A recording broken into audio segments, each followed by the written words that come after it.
بسم اللہ الرحمن الرحیم۔ السلام علیکم ورحمۃ اللہ وبرکاتہ۔ معزز ناظرین، آج کی اس اہم ویڈیو میں ہم ایک زبردست ایمان افروز واقعہ بیان کرنے جا رہے ہیں کہ کیسے ایک اللہ والی جو بکریاں چراتی تھی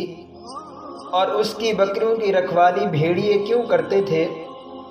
اور بڑے بڑے بزرگان دین جنت میں اس کی صحبت اور تعلق کی دعا کیوں مانگتے تھے۔ معزز خواتین و حضرات، ایک بہت بڑے بزرگ اور اللہ والے جن کا نام شیخ عبدالواحد رحمہ اللہ تھا، وہ فرماتے ہیں کہ ایک مرتبہ میں نے اللہ رب العزت کی بارگاہ اقدس میں یہ دعا کی، یا اللہ، تو نے جس کو جنت میں میرا ساتھی بنانا ہے، دنیا میں میری ایک مرتبہ اس سے ملاقات کرا دیجیے۔ اللہ تعالیٰ نے اس کی دعا قبول فرما لی اور خواب میں اس کو بتلا دیا گیا کہ فلاں عورت جو حبشہ میں رہتی ہے اور لوگ اس کو میمونہ کے نام سے پکارتے ہیں، ہم نے جنت میں اس کو تیرا ساتھی بنا دیا ہے۔ شیخ عبدالواحد رحمہ اللہ فرماتے ہیں کہ میں نے سفر کا سامان باندھا اور حبشہ کی طرف چل دیا، اور وہاں جا کر لوگوں سے پوچھتا ہوں کہ فلاں نام کی عورت کہاں ہے۔ لوگوں نے جواباً کہا، وہ عورت تو بکریاں چراتی ہے اور اب بستی سے باہر کہیں بکریاں چرا رہی ہوگی۔ شیخ عبدالواحد فرماتے ہیں کہ میں بستی سے باہر گیا اور یہ دیکھ کر حیران و پریشان ہو گیا کہ ایک جگہ بکریاں چر رہی ہیں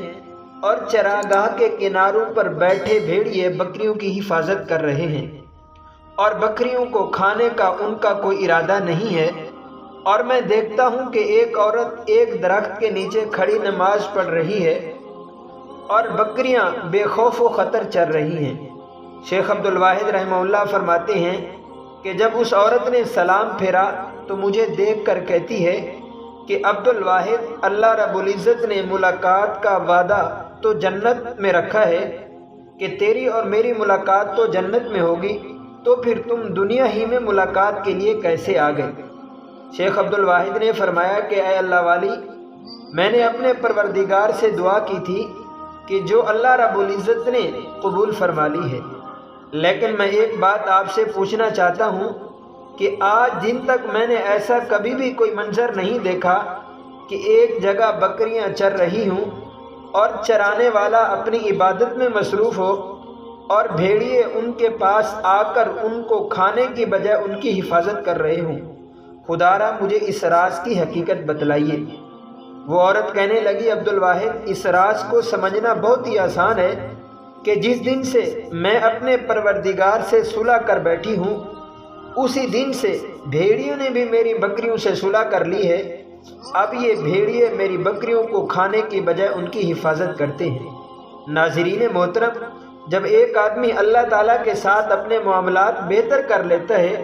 تو اللہ تعالیٰ مخلوق کے ساتھ اس کے معاملات بہتر فرما دیتے ہیں اور مخلوق کے دلوں میں اس کی محبت پیدا فرما دیتے ہیں۔